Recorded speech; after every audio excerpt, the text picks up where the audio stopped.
Pada video kali ini saya akan mencoba untuk membuat tutorial mengenai pencarian ID Scopus. Pertama, kita Google, kita cari Scopus, web Scopus di Google Scopus. Nah, kemudian pilih yang ini, www.scopus.com, klik, tunggu proses. Nah, kemudian ini sebenarnya harus berlangganan, jadi kita tidak bisa akses full kalau tidak berlangganan. Jadi sini toolbarnya cuma 3, nggak apa-apa, tapi kita bisa mencari dengan akses yang biasa ini. Kemudian cari di sini auto search. Nah, bisa kita akan mencari nama saya ya, tinggal ini, karena nama saya cuma 1, jadi cukup di author last name. Kalau namanya ada 2 dan 3, bisa di sini ditambah first name-nya. Ini last name-nya. Contoh. Nah, itu kalian klik di sini di author.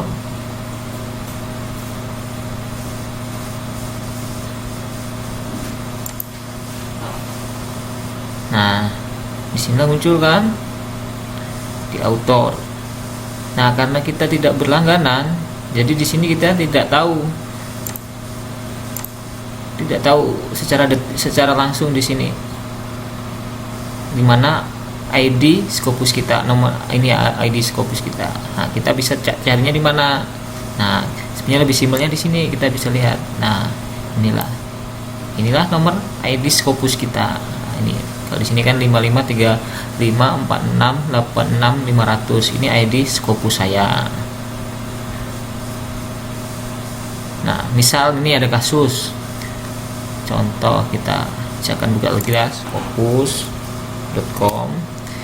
Gimana kalau publikasi kita baru 1? Misalnya contoh teman saya siapa yang publikasinya baru 1. Oh, ini coba.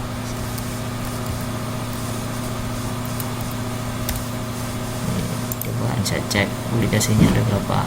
Ini saya punya teman publikasinya baru 1. Nah, kalau 1 di sini kita tidak bisa klik di sini. Nah, tidak ada kan, tidak bisa di sini. Terus gimana solusinya untuk mencari ID dari Scopus beliau ini? Nah, di sini akan coba kasih sedikit tips ya.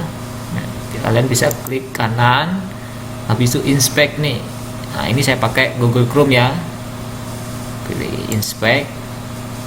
Nah, habis itu yang di bagian ini, nah ini kalian Ctrl F atau find ya. Habis itu klik out. Nah, ini AUID ini ya. Ini author ID lah ini. Nah, di sini kita bisa lihat kan 5720278840. Nah, inilah ID Scopus yang beliau tadi. Oke. Nah, kita coba cek, tulis ya. 5720278840. Coba kita copy. Nah, kayak gini tadi kan.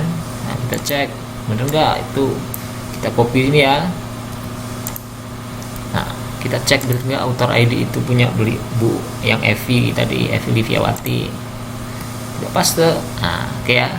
Ini sebenarnya format ini tuh format buat mencari author ID. Nah, kita coba klik, masuk nggak ke. Nah, betul kan. Nah, di sini Liviawati, Universitas Padjadjaran. Nah, jadi kita bisa melihat di sini author ID-nya kan. Nah, oke, cukup sekian ya tutorial buat mencari Scopus ID, baik yang udah banyak publikasinya atau yang baru 1. Yang susah itu yang 1 ini, karena dia tidak bisa langsung melihat di atas ini kan, seperti ini tadi. Nah, seperti ini kan. Jadi tidak terlihat. Nah, seperti ini ya, nggak ada kan di sini. Nah, Kalau sini kan terlihat tuh, sama seperti yang ini tadi. Tadi caranya seperti yang tadi ya. Terus kalau misalkan yang belum punya Scopus ID, gimana untuk membuat Scopus ID? Nah, tidak ada caranya. Caranya harus kita publish jurnal di Scopus. Oke. Cukup sekian ya tutorial untuk mencari Scopus ID-nya.